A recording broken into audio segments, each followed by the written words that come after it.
Muhammad sallallahu alayhi wa sallam.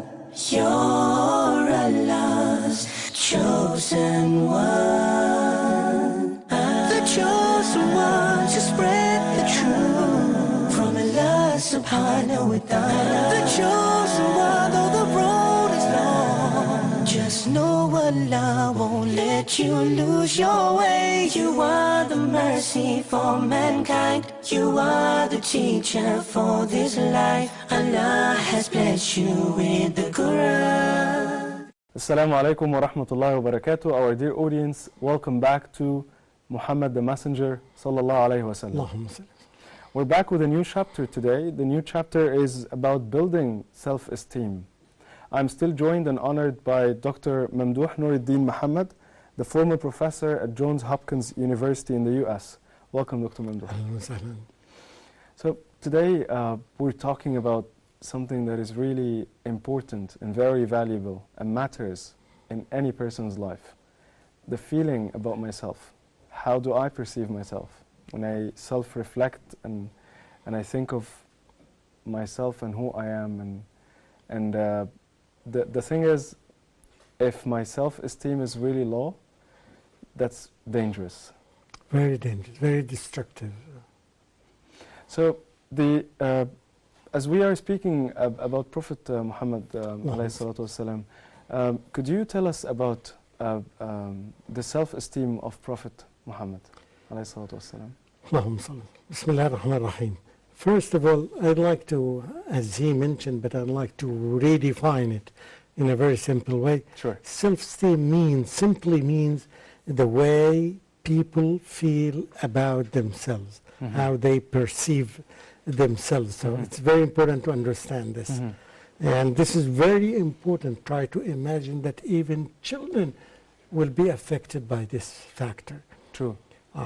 Every human being loves to have positive self-esteem. His self-esteem should be high all the time.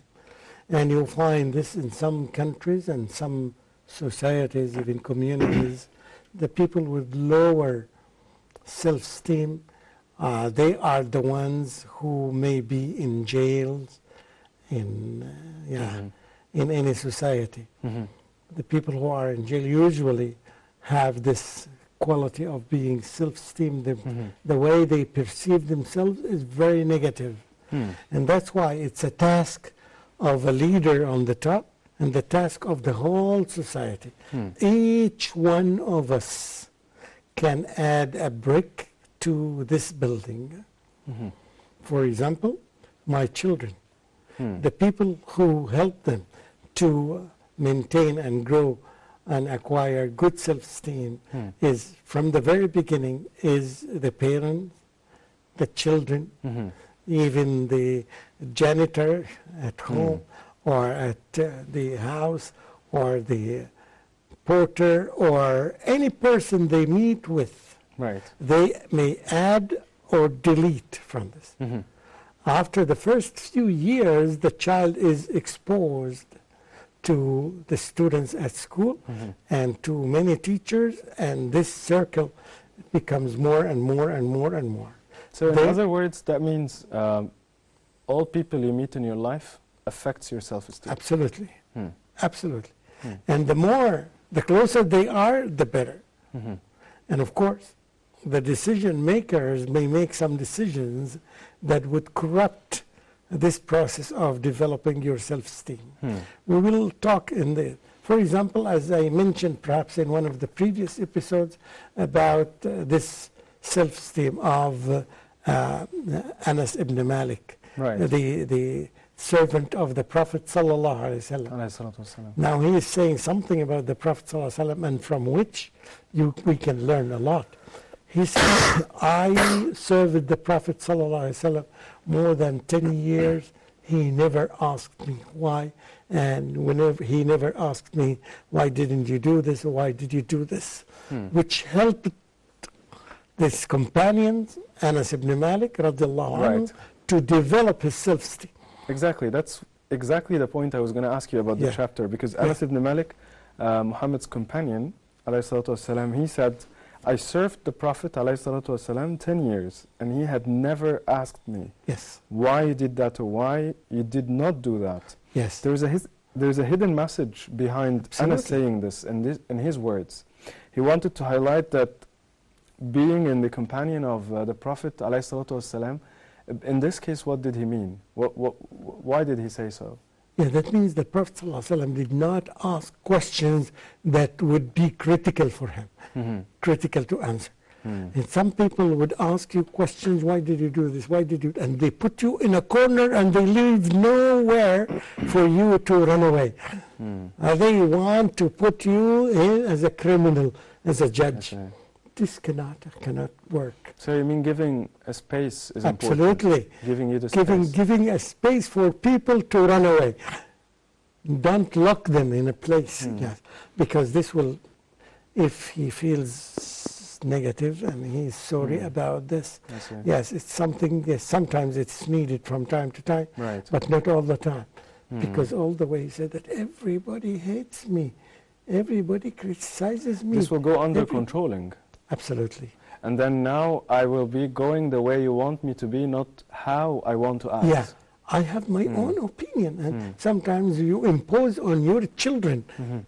And that's why, by the way, the concept of multiple choice questions is there. It gives the people some room to think and to choose what they want. They cannot follow you 100%. Give me a room to speak. Let me live my life. It takes someone considerate and thoughtful, and particularly for parents in the beginning, because the parents are the first exposure for the children, and therefore they need to learn more and more about this issue. I see. Developing the self-esteem, and it's built day after day, event after event, incident after incident. It's something, an ongoing process. It never ends.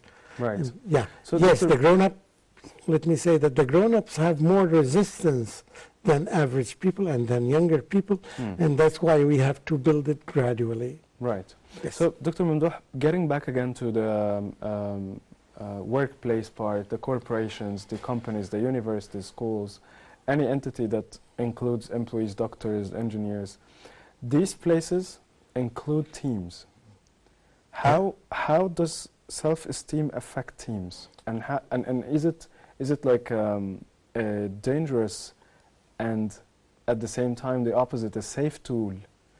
Now, I mean, I don't mean exactly tool. I mean, if self-esteem is really high in one of the teams, this reflects on the production, I guess. Yes.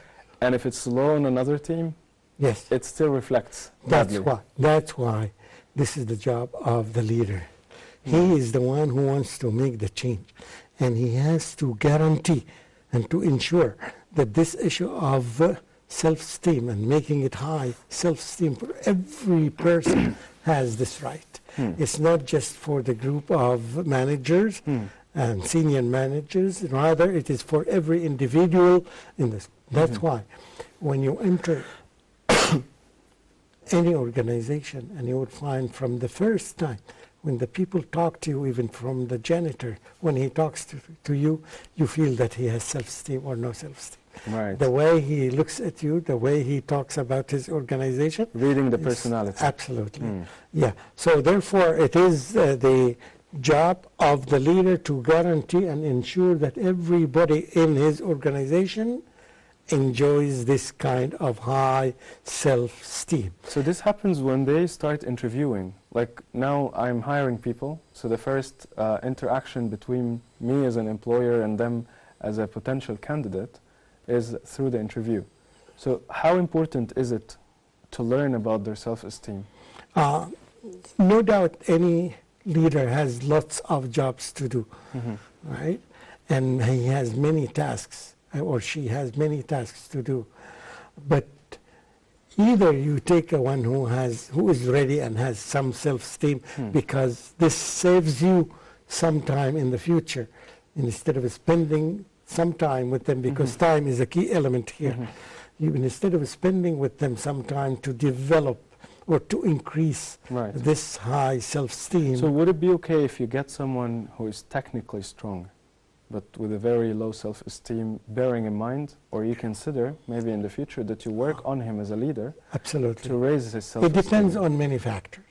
It depends on a factor, what are the needs of this organization currently at this particular time. I remember that in one of the cases, one leader, he was looking for an engineer, computer engineer, and who works in a team. So his main requirement was a person who is good at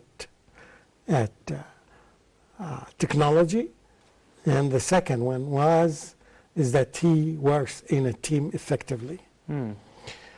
It ended up that he selected from the candidates one candidate who was a previous basketball player. Try to imagine. And the engineers asked him, why did you do that? He said that in reality there are many applicants to be engineers, and I have many of them. But I know that the amount of technology that is needed here, I can do them, I can teach them to any person in the world, because it's not highly sophisticated knowledge. It can be taught within 6 months. But the quality of working in a team is the most difficult thing in a corporate. So if I get a person who is very good at that, who has this spirit of working in a team, and he has been practicing it for all these years, that's what I'm looking for more than this. So this is the first priority for me. This is, by the way, one of the most important qualities of good leaders is to know the priorities. So now you have two things, this and this. So now, if this one is good in working collectively or in a team, is much better for me than the one who has good technology, because the good technology, I can teach it to him in 6 months. So people were surprised. And this is a very creative mentality of a leader. And that's what the Prophet ﷺ was doing. He was looking into the personality of the people who are around him. A good leader should know the people who are around him. We're going to talk on the next point about the employees and the financial status of them, and how the employer consider this in mind as well. Let's talk about this right after the break. Stay with us after the break, our dear audience. We'll come back to continue talking about it. Okay. Oh, Muhammad sallallahu alayhi wa sallam. We welcome you, month we all adore. We pray for happiness. The Quran, the book of Allah, the miraculous words of Allah, the light in the midst of all darknesses, has so many rights on us. And because of that, we initiated Quran Circle. In Quran Circle 1, we listened to the entire Quran. This was a great blessing. وقرآنا فرقناه لتقرأه على الناس على مكث ونزلناه تنزيلا. The Quran is both concise and comprehensive. It has all aspects of guidance to all mankind. And because of that, in Quran Circle 2, we selected verses in every juz with a specific topic. We listened to the recitation and we reflected upon the meaning of that specific topic. الله نور السماوات والأرض مثل نوره كمشكاة فيها مصباح. Each surah in the Quran, every chapter of the Quran has an objective. We looked into the objectives of the surahs that we chose and selected in Quran Circle 3. لينذر من كان حيا ويحق القول على الكافرين. Brothers and sisters, join us this Ramadan in Quran Circle 3. Get ready, open your mushafs and follow with the recitation, and wait for the reflection after we finish the recitation.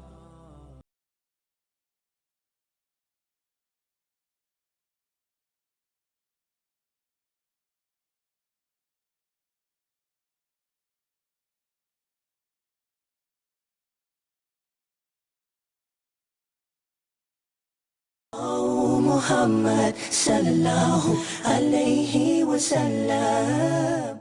Welcome back, our dear audience, and we're still talking about self-esteem.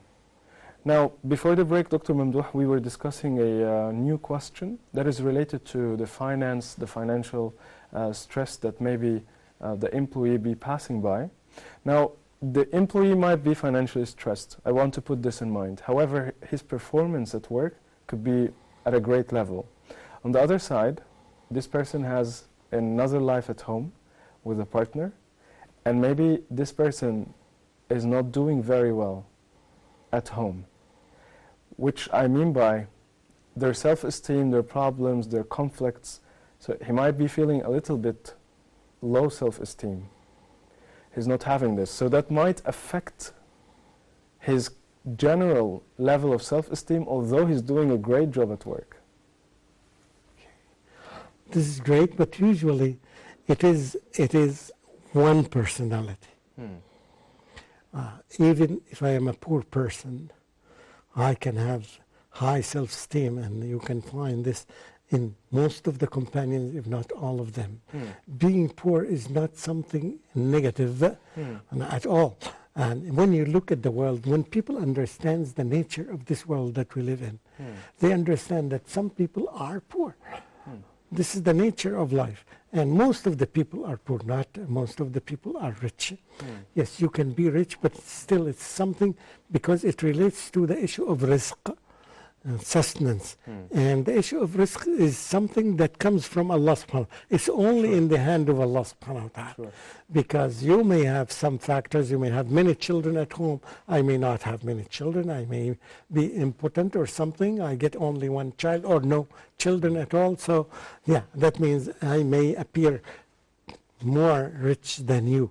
This does not affect the personality of a believer who knows that sustenance comes from Almighty Allah, is always puts himself in the hand of Allah and asks Allah for rizq. It may come, it may not come, but this does not have direct impact on the issue of self-esteem. Even though, if it happens, still the role of, remember the main role of the leader is to change people. To change people, and part of the change is that making them having high self-esteem about themselves. So it's part of the job of the leader is to develop this quality of self-esteem, and he should continue doing this by doing different workshops or doing different techniques with those people, and in this way they will improve no matter how they are treated at home, whether they are even young people or parents or something like this. And therefore, remember in the beginning I said that every person in the society should pay attention to the issue of self-esteem. Every person. And they should not, as you have just mentioned, if you are doing bad at work, that shouldn't really affect your self-esteem. If you're having maybe some challenges and difficulties at home with your life partner or your kids, that should not affect your performance at work. It should not. If you're doing good. Yes, at all. So this will move us, Dr. Mamdouh, to another point which is, I consider, very serious. The point of comparing myself to others. Okay. Now, we as humans, we tend to look for a better life. We're very ambitious by nature. We look forward to moving on. However, sometimes we do that with a really hard, I'd say, way. Because sometimes I look at others and I say, look, he's doing better than I am. He's doing better than myself. The question that comes next is, what can I do to be like him? Exactly. This is a person who have high self-esteem. Said, what can I do to be on equal footing? But if it starts to the first question, absolutely, then you're very low self. You have to move directly to the right next question, which is, what can I do in order to be like him? And this is represented in Islam in two words. In Arabic, we call them al-hasad and al-ghibta. So now I have ghibta for him, that I love what he has for himself and I want to be like him. even better than him without envying him. Because this is a disease. If Without you envy any bad somebody, thing happening to him. yes, All right, so the difference here between al-ghibta and hasad is that al-ghibta is the good thing, that when we look up for someone and we really want to be like him, or even better, but I don't have any kind of negative feelings towards... without wishing that what he has, he should be deprived from it. You can ask Allah subhanahu wa ta'ala to be like him in everything, right? But hasad is the complete opposite. Yes, the opposite, that you wish that this would be deleted from him. This is nothing. Another dimension here I would like to add, Sure. because we want to provide the audience with more of what the Prophet ﷺ did to teach us. In leadership, when you give feedback to the person in front of you or to your employee, to whoever, don't focus on the person. Focus on the error or the mistake itself. Right. Because this, when you focus on the person, it will leave some negativity on his personality. This is something we want to avoid. So talk about the event, talk about the deed, talk about the, for example, that coming late usually to work delays this and delays this. And you know that the whole army in this was defeated because the soldier who was about to bring this bolt that is needed by a big tank was, yes, delayed. So here, now you are focusing on the error itself, which is delaying, not the person. Because this is something that happens with every human being. So in this way, you can maintain the level of the good high self-esteem of a person. Another thing that should be added here is that, or another example here, we have example in the history of Islam when Aisha radiallahu anha mentioned something about against Safiya radiallahu anha, and she said that she is short. So then the Prophet ﷺ, when he commented on the statement, not on Aisha. He said that the statement that you said can change the bitterness of the sea because it's very bitter. He criticized the statement, not the person. So discussing the idea or the bad thing that the person has said, not the person himself. Yes, not the person himself. That really matters in self-esteem. It does. I mean, I don't feel bad about myself. It does. Even, you know, Dr. Mamdouh, he reminded me of something that... yes, please. It's a great advice that I'd also like to share with especially people who are new to the work environment, the work world. They usually go through so many interviews. Yeah. And what happens is they get so many rejections. But they feel so bad about themselves. They don't know that what's been rejected now is your current skills, your current experience, which by time and effort can develop. Yes. But not you. It's not about you. It's not Mahmoud. It's not Mamdouh who's being rejected. It's his current qualifications, his current credentials are not enough.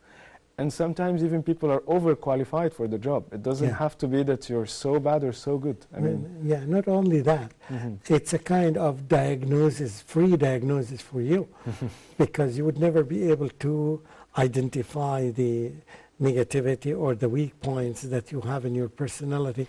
Rather, when you make an interview, you give me a comment, and he gives me a comment, and in this way, I learn what are my mistakes, because this is a neutral viewpoint from a person. I would like also to stress something that the Prophet ﷺ never did. And I wish that every leader and every person, every human being would avoid sarcasm. Sarcasm when you talk. For example, when I told you that you came late 3 times last week, perhaps you don't have an alarm clock at home. This is very sarcastic, and this is not a good quality at all of a leader. Rather, he should be very straightforward and focusing on the deed, not being sarcastic against anybody, because this is the thing that really develops destructive self-esteem. It becomes, the person becomes very destructive, because this is very, you think that people would laugh, and you laugh. This is not good at all in a leadership or in a parent, father or mother with their children, and in a teacher with his or her students. But I have a question for you, Dr. Mamdouh, here. Now, if this person who is a leader is trying to comment on the punctuality of the employee, for example, I think sometimes, because we are different and we have different personalities and not all people perceive feedback the same way, and not all people are good recipients for the feedback, sometimes it might become tense when you talk to someone. So the leader may sometimes want to smile, have a little bit sense of humor, yet not rude, not making fun of the person. What do you think? I think it should be avoided, according to the, in all because cases. it may be linked with sarcasm.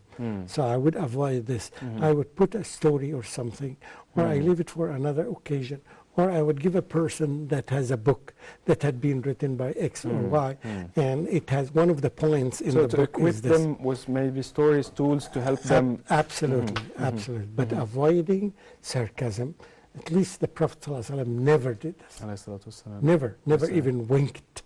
Yes, because this does not look good at all. Right. Yes, and it may be taken personally by the person who sees this wink. He may think that it is against him.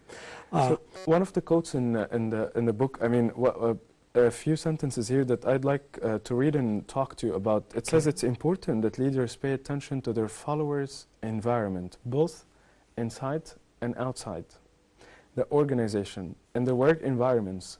I mean, why do you think leaders should not only think of the employee or the followers of their team only inside the organization? Do I also have to pay attention for their outside?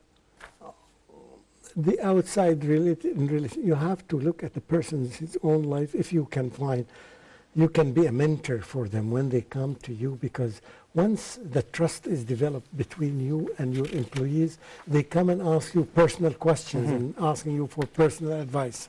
Here you would have the opportunity to know something about the person's house or the person's.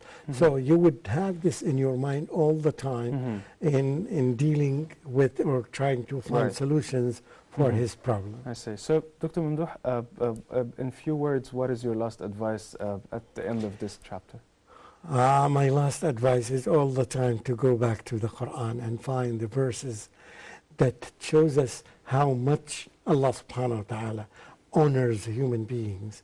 And if Allah honors human beings, وَلَقَدْ كَرَّمْنَا بَنِي آدَمَ, we honored children of Adam. We honored humans. If Allah subhanahu wa ta'ala deals with humans in this way, so it should be a must on all of us to respect each other and to develop the self-esteem of every human being. I think it should be the right of every human being on others. And I wish that, and this is something that we notice when we go anywhere, we notice that this country pays a lot to self-esteem, and this does not, or in the midway or something like this. Exactly. So we need to go back all the time to see what Allah subhanahu wa ta'ala wants us to do. And this is the shortcut to be good leaders. Inshallah. Dr. Mamdouh, thank you so much for being with us today. Our dear audience, that was the last part of this chapter. And we are still continuing in the next episodes and going deeper and learning more about the life of Prophet Muhammad alayhi salatu wassalam. We'll see you very soon and stay safe. Assalamu alaikum wa rahmatullahi wa barakatuh. Oh Muhammad sallallahu alayhi wa sallam, you're Allah's chosen one, the chosen one to spread the truth from Allah subhanahu wa ta'ala. The chosen one, though the road is long, just know Allah won't let you lose your way. You are the mercy for mankind. You are the teacher for this life. Allah has blessed you with the Quran. Rasul Muhammad sallallahu alayhi wa sallam, you're Allah's chosen one.